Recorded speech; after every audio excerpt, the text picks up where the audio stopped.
It is the voice of Indiana County, WCCS, 101.1 FM and AM 1160. Also online, WCCSradio.com. The Listen Live link brought to you by Waverider Sweet Shop, SeaWorld Satellites, and the Indiana Regional Medical Center. And he is District Attorney Bob Manzi in the studio with us this morning. Our conversation brought to you by Marcus & Mack, voted best personal injury law firm in the Best of Indiana County contest. Marcus & Mack, a law firm representing injured people. Good morning to you. Good morning. How are you today? Wonderful. You haven't been busy at all lately, have you? No. Jeez. We have to start with the drug investigation that has been unfolding, I understand, over a period of years, actually, and all culminating in last week's raids all across western Pennsylvania, including right here in Indiana County, which evidently was pretty much a big linchpin of this drug operation that I know you're very happy to have taken down. Doesn't mean that the work's all done yet, though, does it? No, the work's not done yet. But, over the last 2 years, like you said, it culminated last Thursday by an operation that worked to round up drug dealers, not only in Indiana County, Johnstown, New Kensington, Phoenix, Arizona, Wichita, Kansas, Seattle, Washington, Minneapolis. It was a countrywide drug bust that started here in Indiana County. Yeah. Take me back to the very beginning of that and how an investigation like this gets off the ground, because there's an awful lot of coordination that has to go on. Sure. So we had, a few years ago, we did a drug operation. Members of our drug task force and municipal police around our county had a drug bust just like any other drug bust. We've always heard the statement where you try to work up the ladder, where you're looking for small time, maybe people who are using drugs and selling it to support their habit. We're trying to get further up the ladder to the major drug dealers to really have a very significant impact in drug trafficking. Mm-hmm. Fortunately, we had one of those cases where, we were able to move up one rung of the ladder and then it moved up another. And there's a lot of partnerships that go in it. It's not just a couple police officers here in the county.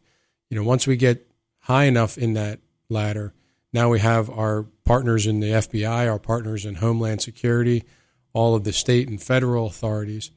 The team is probably about 30 or 40 different agencies deep, and it just continues to grow and grow to a point where, when we sat and looked at the operation, we realized it's multiple states, mm-hmm. multiple jurisdictions, and we're going to get some very significant drug dealers arrested. Yeah. The interesting thing to me about it all is there's so much happening behind the scenes that we'll never know about, and that's correct. It should be that mm-hmm. way.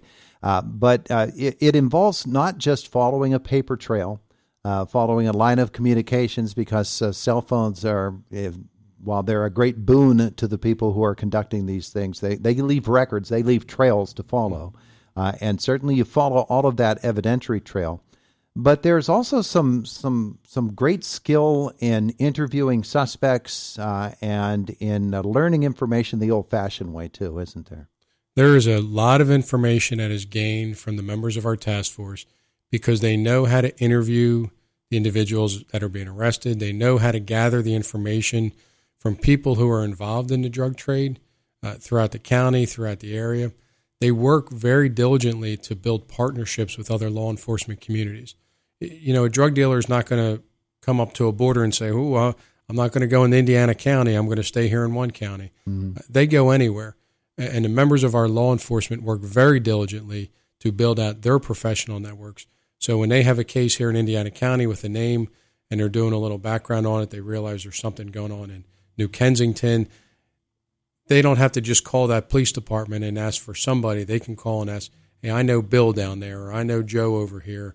I can call and talk to people that I know.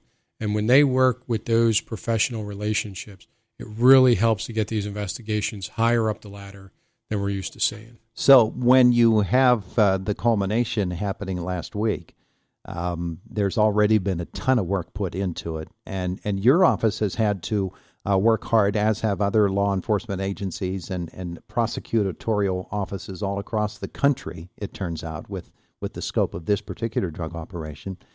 You have to make sure that everything is done properly in terms of legal procedures in order to take it before a judge and pursue a conviction. So it's not that your work is over. Now the really detailed hard work continues because you turn from the investigatory process into the prosecution process, and that's a whole nother step. It is, and another part of this investigation is as we're working the cases from the very beginning, we don't know whether they're going to turn to be federal prosecutions or state prosecutions. Mm-hmm. So we're making sure we're complying with both sets of laws there because we really don't know where it's going to be, if it's large enough or if it's appropriate to be federal or if it has to go to state. Because a lot of these individuals being arrested are going to go federal. Some of them are going to go state. But now it's, the next important step. We've done the investigation. We've arrested the individuals. They're in custody, so they're not out in our community selling that garbage that they're selling. And now the important part is getting a conviction and putting them away for a significant period of time. Just on Friday, we had the culmination of another case in Brian Davenport. Mm-hmm. He was convicted of possession with intent to deliver on a couple cases, and he was sentenced to no less than 6 years and up to 13 years in state prison. And what that means is that individual won't be selling poison in our community for 6 to 13 years. Now with this roundup, we have over 70 individuals in state and federal court, and our goal is to have them away because these are the significant dealers. These are not the individuals that are simply using drugs and selling a small amount to support their habit. Mm-hmm. Those individuals we look to get in a drug court and a treatment court and get them away from the substance abuse disorder. The individuals we rounded up, they are the for-profit. They are preying on people who are addicted to drugs, looking to make significant amount of money, and the only way we're going to stop them is putting them away in jail. He's Indiana County District Attorney Bob Manzi. It's interesting that we get the news of this big raid happening, and then the very next day there's somebody sentenced in court, which is the other end of the process, and so that's I thought that juxtaposition of one case with another case was really, really interesting. So those go on. Investigations are always happening, and we don't hear of them until we get to the point where you get the big reveal, as we did last week. And we just assume that those sorts of investigations, that your eyes are always open and your ears are to the ground so that you can pick up on any of that sort of activity. And it'd be great if this meant, okay, it's all over. But that's not the case, does it? No, it's certainly not over. And, as I've said before, there's always investigations. We have other investigations coming on that'll be coming out in the future. We'll continue the fight. We have DUI drivers that if we go out and arrest every DUI driver on a Friday night, there's going to be more on Saturday. Yeah. We're going to continue the fight. There is absolutely no use in our world for fentanyl and for heroin. And we are looking at those drug dealers. We are looking to go after them. Our hope is that they stop. Our hope is that they realize it's not good. Unfortunately, I believe they'll always be there, and we'll always continue fighting to take that off the streets. Because when you have college kids that are dying because they take what they think is an Adderall pill, but it turns out to be fentanyl, or we have people losing their lives taking what they think is a prescription drug and it's fentanyl, we're going to continue fighting with all of our partners. And I can't say enough about our partners, all of the municipal police departments in our county, the sheriff's office, our probation department, the state police, all of the feds. Everyone is committed to continuing that fight as long as our careers are going on. Yeah, absolutely. Of course, that's a drug case there, or drug cases in this case. And when you mention those law enforcement partners, you have to realize local police officers, state police officers, these are guys and gals that have to carry Narcan with them for themselves in case of accidental exposure to some of these substances, which could come at any second. And they have to be prepared for that. It really is a risky business, isn't it? It's a terribly risky business. Our police officers deal with so many risks, whether it be, as you said, they come into accidental contact with a drug where, they have to be Narcan or they have to Narcan somebody else there. Whether they're entering a scene where they think, I'm going into a call because one person's assaulting another. And next thing you know, both of them are assaulting the police officers. They deal with so much risk in every aspect of their career. Imagine a career where any given moment, you could have a bullet flying at you. That's their career. Yeah. So the work they do, I can never praise enough what they do for our community. It is absolutely amazing. All right. So while that is going on, there are other things happening. Of course, you're pursuing other court cases. There are some high-profile cases in Indiana County Court right now. There are some murder cases that are coming up, unfortunately. But there are some other things happening out there that, people might not think are so serious unless they're the victims of them. Scams are just everywhere right now, aren't they? And I know you're concerned about those. Scams are everywhere. We see them every day. We have people call our office at least once or twice a week with a new scam that we're just hearing about. And we're continuing our education efforts. We're going on to all of the senior centers. This year we have our schedule out. Myself, members of the Elder Abuse Task Force, we're going to be going out to every senior center in the county to try to educate about what the new scams are, what the old scams are.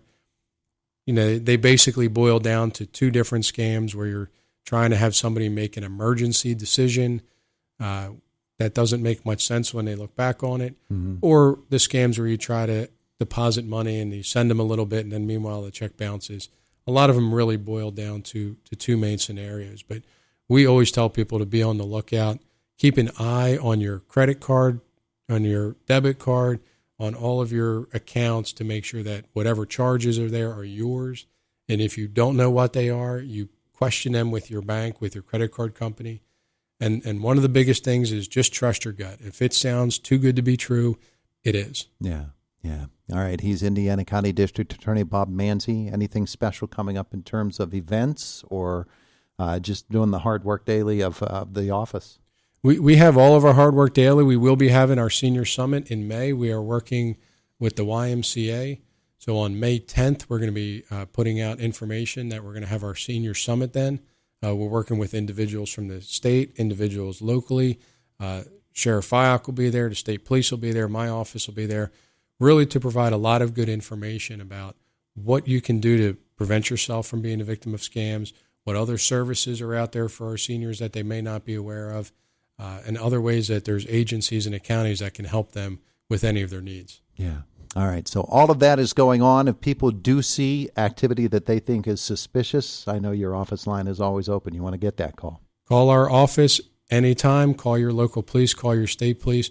When we're out at the senior centers or we're out at the fire halls talking, I always say our police officers would much, much prefer getting the call ahead of time asking us, hey, do you think this is a scam, rather than afterwards, because we know we can prevent crimes if you call us ahead of time. And we never mind a call to say, hey, do you mind taking a look at this for us?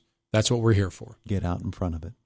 Thanks so much for coming across the street again. We appreciate it. Thank you very much. I appreciate the time. He is Bob Manzi, the Indiana County District Attorney, joining us here this morning on the Voice of Indiana County, WCCS 101.1 FM and AM 1160, and at WCCSradio.com.